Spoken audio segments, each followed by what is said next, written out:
Tubers, tubettes, and of course the expanding universe of crazy people. Have you ever wondered what a Filipina really thinks about foreigners and relationships and age gaps and money? Well, today's guest is a 37-year-old college-educated businesswoman, and she allowed me to kind of pull back the curtain with her today.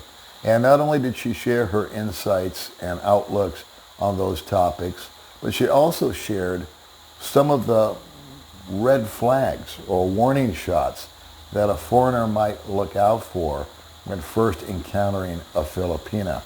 This video is actually packed with a lot more information than that, but I'll let you hear it for yourself. Here comes my interview with Vhie. Okay, so if I may, can I have you introduce yourself? Okay, sure. I am Vhie Biano in my Facebook account. You can follow me there. And I am 37 years old. Okay. So I am from the province of Cebu, in Balamban, Cebu. That's really where I grew up. Okay, now did you grow up in a middle-class family, or did you grow up in a poor surrounding? What's your background like as far as your family environment? Oh, I grew up in a poor family. So we are farmers. My mother is a farmer. Okay. And we have corn fields, really a huge corn fields, and also rice fields. So when I was young, I remember that I helped my mother in our cornfield in planting and harvesting the cornfields, you know. Uh-huh. Have you tried it? I'm in love with cornfields. And then we are also, we don't have electric. Okay. And we don't have TV that time when I was young. And we have to walk going to the school in our elementary days. It's like 5 kilometers, or I don't know, around 1 hour walk going to the school. So imagine, that's how I grew up, how, you know, the poverty that I've experienced. Okay. And what are you experiencing today? Today it's really the opposite, because I've experienced those things in my life, the poverty and, you know, the struggles for everyday living. So that's why I really work hard.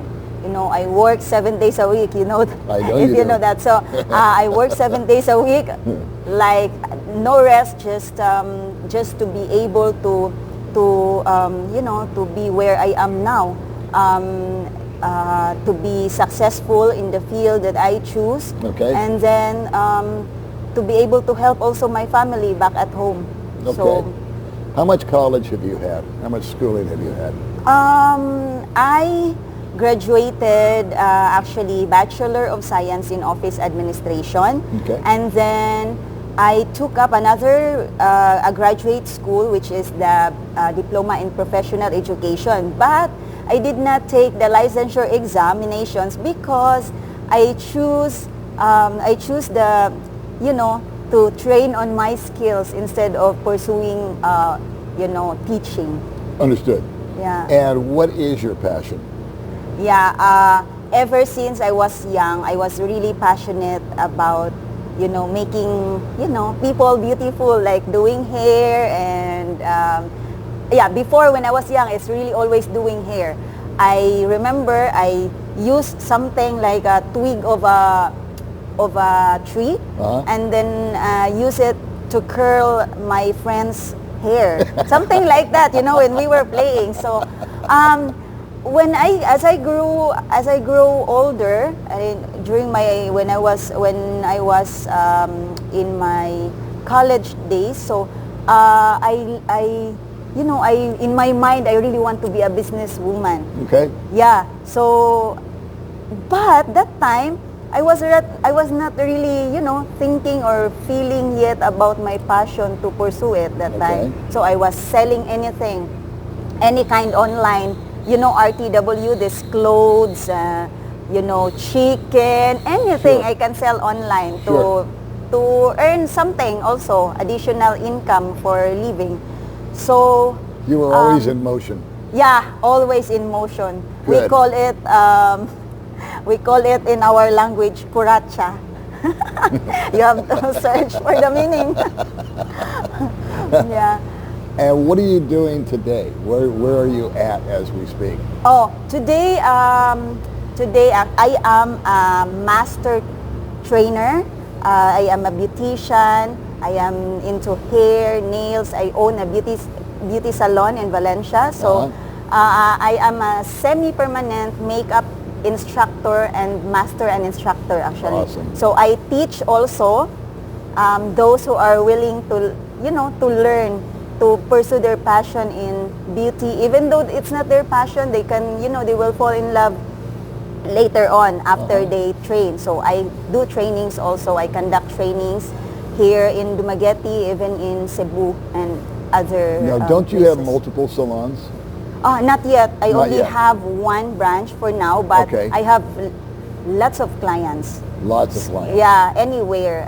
From Cebu, Manila, I travel to Cagayan de Oro, anywhere, because I have clients there. Now, I was really interested in in how passionate you are. You have traveled to other countries to further your knowledge of cosmetology. Yeah, yes. Tell the audience a little bit about where you've yes, been and what you've done.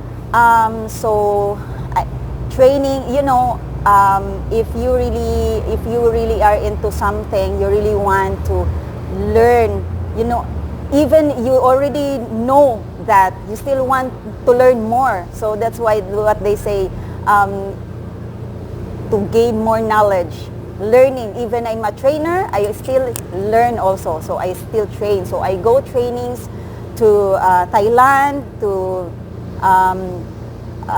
Singapore, and the most recent is Dubai, where I also joined the competition of the microblading because I am a microblading artist. So I joined the competition and I won 4th runner-up with many other competitors from all around the world. Well, that's quite an achievement. Mexico, yeah, yes. And that just, I think, shows the level of dedication that you have. And I Yeah. agree with you wholeheartedly that you never know it all. There's always something new, and Yeah. you need to stay on the cutting edge. And you are very successful. And I know that you had 2 or 3 failures prior to your current success. Yes. And I think that's all part of the routine anyway. I mean, you're going to have to try this, and if it doesn't work, well, then you find something else that does. Yeah, yes. And now, how did you start your current business? Oh, it's really it's a story that needs to be told to everybody, So when I met Michael, I really like him for when he always tell me that I want you to be a woman who don't need a man to provide you financially. I want you to be a woman who is independent financially, So that one, it keeps ringing on my ears when he said that. And then he knows already that I am really into selling anything, doing this, anything, selling online so that I can earn something. So into business, small business, small store, that mini store in the road, something like that. I have that also. So then Michael, he said, okay, how about this? I will loan you something. So I will loan you a money, and then because that was a time when I told him that, you know what, I really want to pursue my passion, which is beautifying people, but then I have to train to be good at it, of course. Okay. So you have to have the skills, you have the proper training, the certificates to do it, that you are really, allowed to do it because you're certified. So, okay, so he said, okay, I will loan to you 35,000 pesos. Let's stop right there for 1 second. Yeah. Michael, for those that don't know, is her significant other, and you guys have yes, been yes. together Oh, for sorry. It's okay. Yeah. It's all right. He's been with you for about 6 years now? Yes. Okay. And he's a foreigner guy, and him and I are friends. And every time I talk to Michael, he's so proud of you. Thank And you, he has Michael. every reason to be. But I want to emphasize this. He didn't give you $35,000. No, he did He not. loaned it to you. And Yeah. there's the genius. But okay? 0% interest. Okay. Yeah.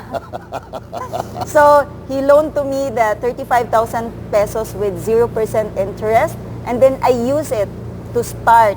I train semi-permanent makeup, which is the course one, more on microblading, for 35,000 pesos. And then after that, then I start doing it. Okay. And then I save again to enroll again in another course, which is the course 2. And then I save again, and you know, it just keeps on rolling and rolling and rolling. All from that 35,000 peso loan. What did that eventually turn into? Yeah, the 35, actually, Michael knows that I really don't want to say, you know, Okay. but the 35,000 pesos that he loaned to me, I was able to turn it into 1 million. And how long did that take? It takes around almost 3 years to do that, to build Okay. that. So, and when I first hit my first million, I was, you know, I was literally crying. Yeah, they say the first million's the toughest. Yeah, and then yeah, of course I bought a parcel of lot and like that. That's where we are, you know, constructing our native house now. Okay. Yeah. Now I wanna emphasize something here about that nest egg or that seed money that Michael loaned you. The key and operative word, I think, is loan, because I have witnessed, and I'm sure you've witnessed it too, foreigners getting involved with their girlfriends. Yeah. And we have a big mistake. We have a big character flaw. We think we need to throw money at women to impress them. Yeah, yes. And I think that the biggest obstacle and what does more damage than good is just to give. Because if Michael had just given you 35,000, I think you're the exception to the rule. But I think generally speaking, if he had just given 35,000 pesos, it wouldn't have had the impact. Yeah. You know, the responsibility attached to it. Hey, Yeah, man, I yes. got to make this happen. I got to pay this guy Yes, back. yeah, Right? true. Is Yeah. that true? Yeah, I was really challenged because when he said that I want you to be a woman who is, you know, financially independent, then oh yeah, I really have to be. So it was really a challenge when he said, okay, I will loan this money. So I have to prove to him that, Awesome. you know, I can do that. Well, I can pay that, repay that. Yeah. I think that speaks volumes to the character of you and to the character of Michael. Yeah. And I think Michael could easily have just flipped you 135,000 if he wanted to. Yeah. But it wouldn't have been any big deal. Yeah. But he kept it small, he made it a loan, and he kind of threw it out there, and I think that motivated you. And you're of the character and the quality of person that you took it seriously, and you really did have a passion. And it just goes to show that if you have the drive and the ambition, you can go from zero to hero. In other words, you started with Yes. nothing. Okay, you came from Yeah. a family of nothing, and now you made your first million, and Yeah. I'm sure you're on the path to many, many more. Yeah. Let's talk about the relationships that you see with foreigners. Now, I think Michael is the exception to the rule. I see a lot of red flags that come up Yes. in relationships between Filipinas and foreigners. I also see the opposite. I see, you know, great relationships blooming and blossoming and going on forever. But as a Filipina, you're educated, you're no teenager, which is a refreshing change on my channel. You always Last time interview. I had a 19-year-old on my channel. I said, "Tell me your life story," and we were done in 10 minutes.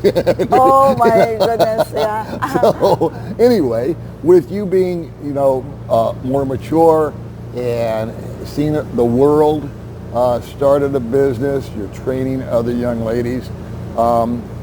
What should a foreigner look out for as far as red flags when encountering a Filipina? Let's say that, you know, I have a date with a young lady tomorrow, Okay. And even though I'm an old married man, If I have to give you an advice, please. that okay, that What should I woman look out is- for? What should the yeah, people that watching? What woman would they is, look out for? Red flag. Okay. I think first that I can really think of is when the woman you are going to meet will have a lot of alibis, like, oh, I cannot come because I don't have a fare. Uh-huh.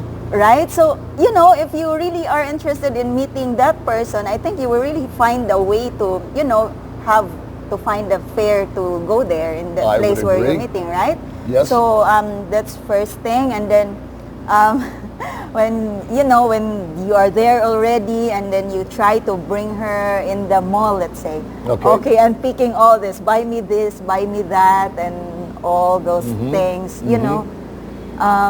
That's also red flags. Okay. Yeah, and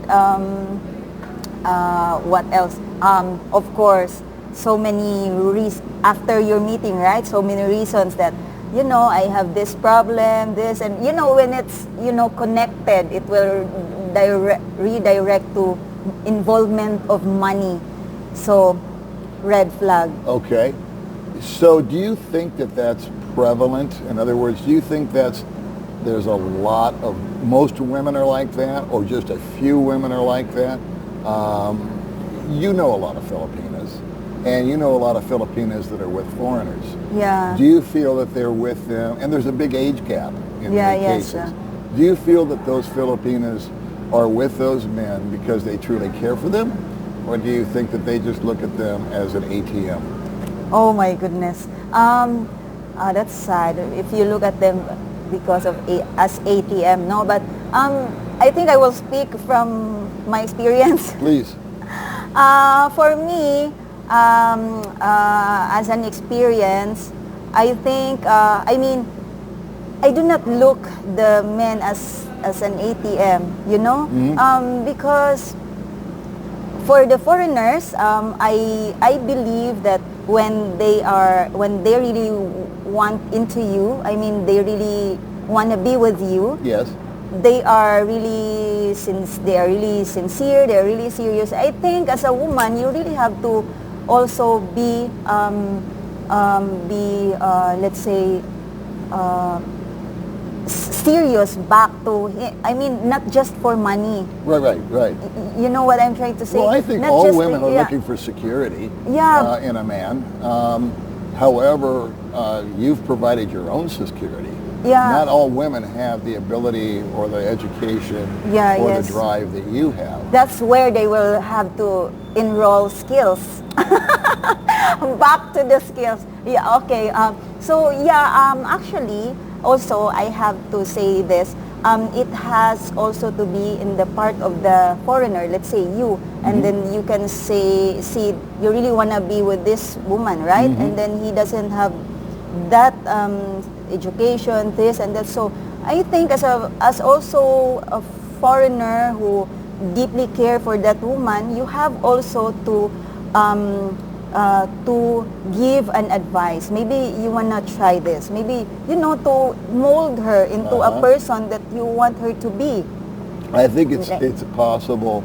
I think the way I see it is in my own relationship with my wife is it gave me the chance to open up some opportunities. Yes, correct. That That's she what would I'm never trying have to say. known before, Yes, you know? correct. And I think that is you know, you've got the physical attraction and you've got this and you've got that, but at the end of the day, I think it's important for all of us to try to help each other develop as people. Yeah, yes. And I think it's almost an obligation when there is a big age gap like there is in my relationship, and there's an age gap with you and Michael. Yeah, that's why that I'm woman is better off when you leave the planet than when you found her. Yeah, And correct.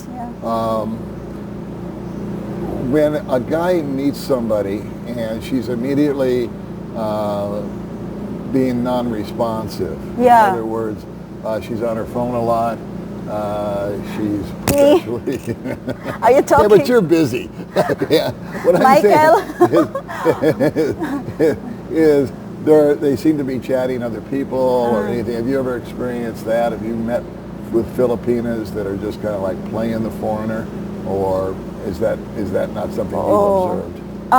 Me, speaking on my experience again, I'm always on the phone. Michael always, get annoyed because of that. But I explained to him it's because of business. Even Sure. we are together, I'm always answering inquiries. So I think, yeah, it still happened to the other women that they are, secretly chatting around. I know somebody, but I will not tell. Uh-huh. Secretly chatting some men out there, and well, they are with their foreigner. So Okay. it's not good. That's not nice of them to do that. One thing I've always said in regards to this, especially for guys that are coming over here and they're just like fresh off the boat, Yeah. I always say slow down. Yes, Take yes. your time Yeah. and get to know somebody. Do you agree with that? Yeah, get to know them, not just once.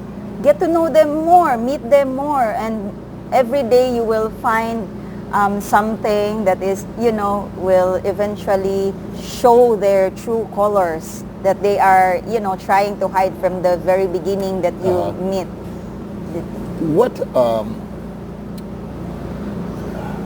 What have you seen in Filipina men, and how do they differ from, say, foreigners, or do they?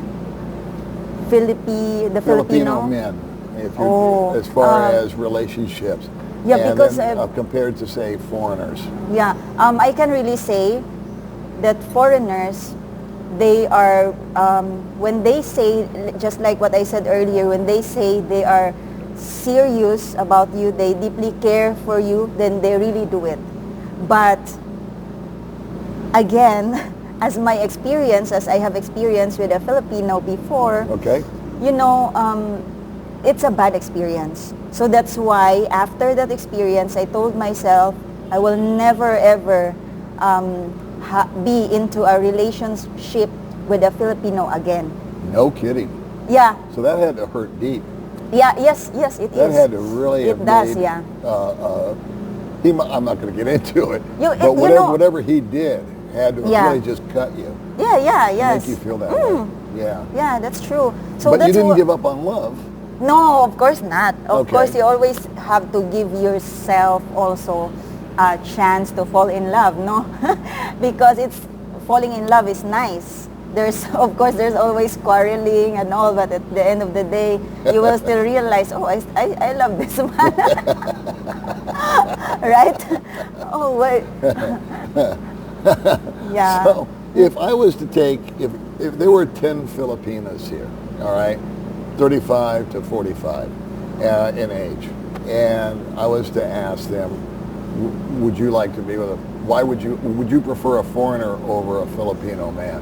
What do you think the majority of them would say? Do you think most of them would prefer to be with a Filipino, or do you think most of them would prefer to be with a foreigner? There's two. So, not two of them, okay, but two. There would be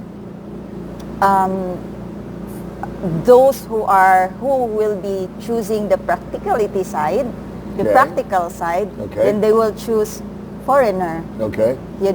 And then those who haven't experienced anything yet, of course, they will say it's so nice to choose the Filipino because for let's say when it comes to the language also, Right. it's easier to communicate with them than with a foreigner.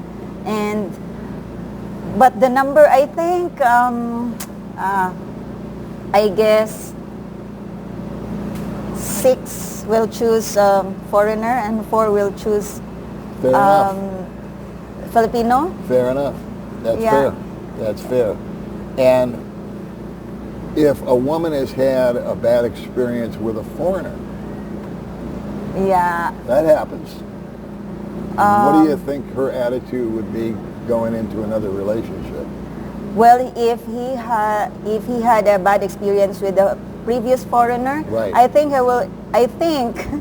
she will just move on and find another foreigner.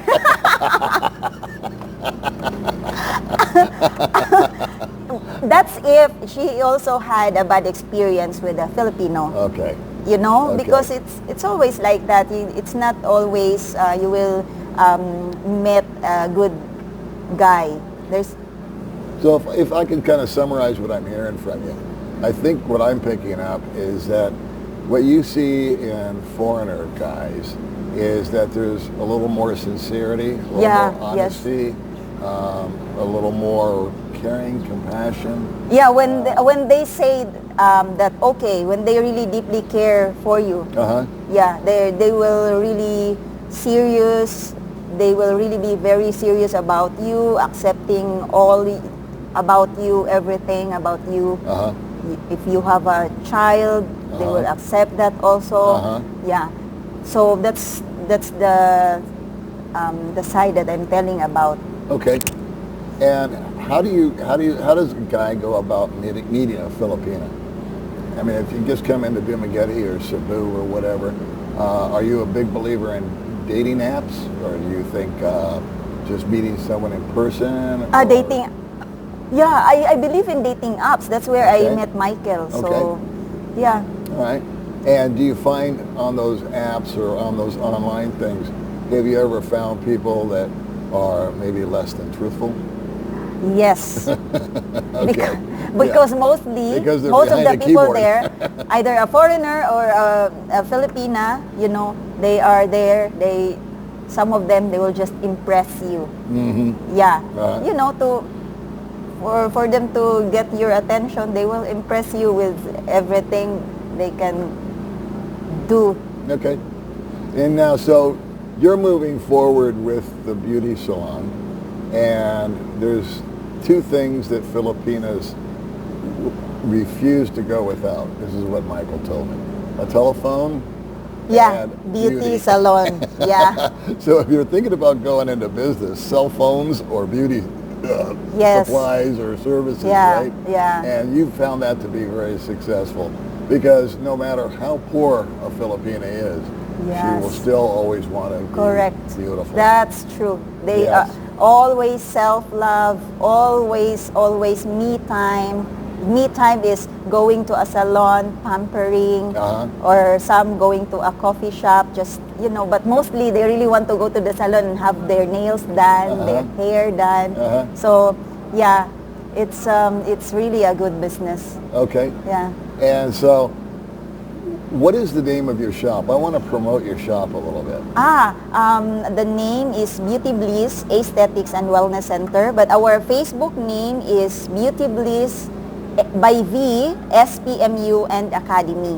So SPMU is for semi-permanent makeup, and Academy because I also train those who are, you know, very interested and passionate about learning beauty.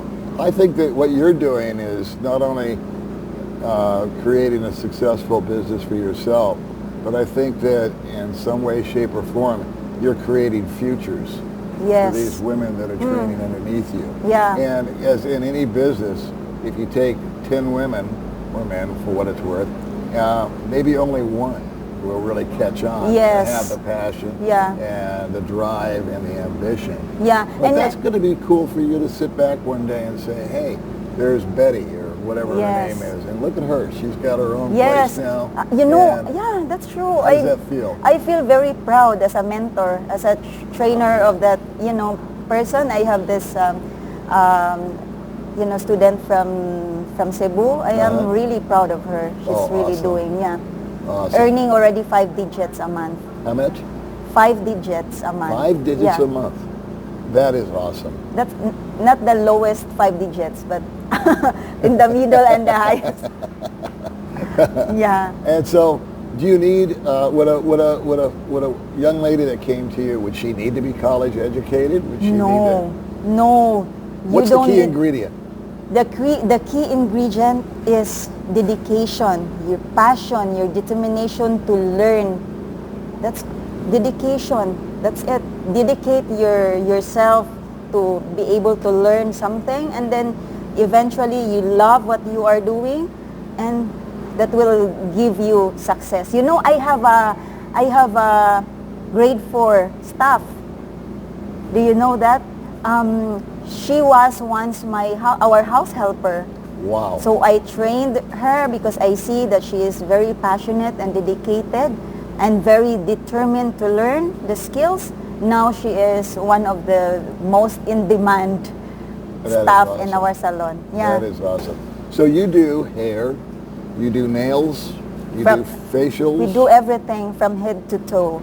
Wow. Brazilian, I think Brazilian hair waxing. Do you know that? Never mind. No, but I wanted to try. At my age, I'll take anything. Oh my God, you don't want to try it. Well, Miss Vhie, I want to thank you so much for stopping Yeah. by. With your permission, I'm going to go ahead and put your Facebook profile Yes, sure. for the business.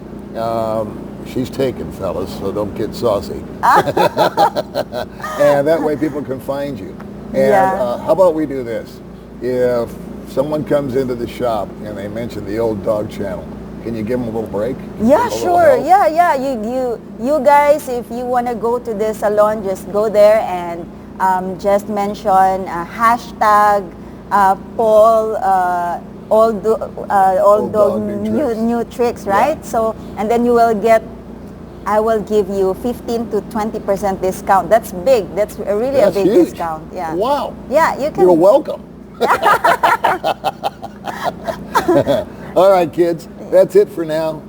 I'm so happy that you came on the channel. I am so proud of you. Oh, thank you so much. I really am. And it's so refreshing to speak to somebody that is mature, came from nothing, became something. Yeah, we say it from scratch to hatch. From scratch to hatch. Yeah. We have a new saying. Okay, I'm going to stop saying from zero to hero. I'm going to say from scratch to I hatch. like that also, from zero to hero. Yours is better. Let's exchange now. Okay, well, I'll trade you. 50-50. All right. Well, kids, thanks for tuning in. Yeah. And we will see you next time. Say goodbye. Yeah, goodbye. Thank you so much for having me here. My pleasure. Yeah. We'll see all you crazy people in the next video. Yeah.